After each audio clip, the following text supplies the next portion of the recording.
नमस्कार। और सभी मित्रों को नमस्कार।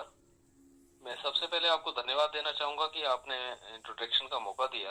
और साथ ही मैं संजय सिवाल जी का बहुत ही शुक्रगुजार रहूंगा कि उन्होंने एक ऐसे अलौकिक अलौकिक मिशन से जुड़ने का मौका दिया, जिसमें मुझे लगता है कि वास्तव में अगर हम कुछ कर सक पाए तो हम अपने देश के लिए बहुत बड़ा कार्य करेंगे। जनाब, मैं आपसे एक बार चर्चा हुई थी आपकी हमारी। पहले मैं अपना नाम बता दूं सर, प्रदीप कुमार गिरी नाम है मेरा। एक केमिस्ट शॉप चलाता हूँ मैं दिल्ली के अंदर। और जहाँ केमिस्ट शॉप चलाता हूँ बुराड़ी कमल विहार में, वो कमल विहार आरडब्ल्यू का मैं जनरल सेक्रेटरी भी हूँ। बहुत आपसे सुंदर। करेंसी, जब आपने टैक्स फ्री भारत की बात कही थी, जी। तो मुझे बहुत ही आश्चर्य हुआ था कि ऐसा कैसे संभव है।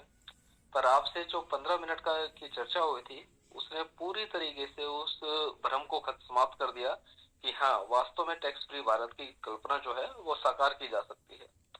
तो मुझे बहुत अच्छा लगा। और मैं अपने समर्थ अनुसार पूरी तरीके से अपनी भूमिका निभाने की चेष्टा करूंगा कि मैं किसी काम आ सकूं। तो मैं अपने आप को अच्छा समझूंगा। धन्यवाद। Thank you. Thank you. आपके आपसे वो चर्चा बहुत ही लाभकारी हुई थी, मैं आपको बताना चाहूँगा। क्योंकि कई बार हम जो बात कहते हैं वो सामने वाला को स्लोगन लगती है। जब तक कोई प्रश्न नहीं पूछेगा तब तक आपको एक्सप्लेन करने का मौका नहीं मिलता है।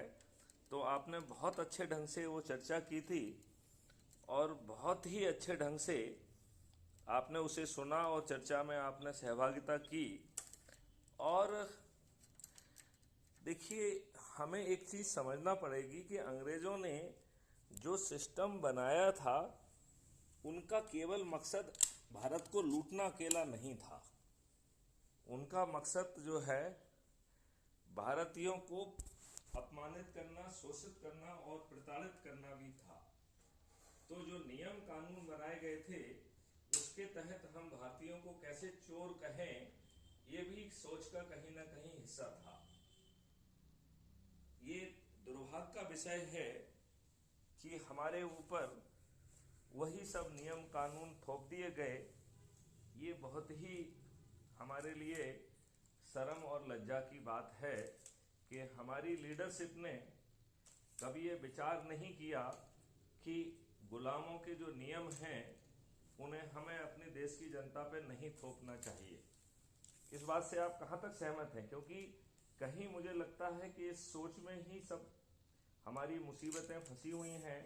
हमारी दिक्कतों का जो बड़ा कारण है वो सोच है, जिसके तहत ये सब विधान पैदा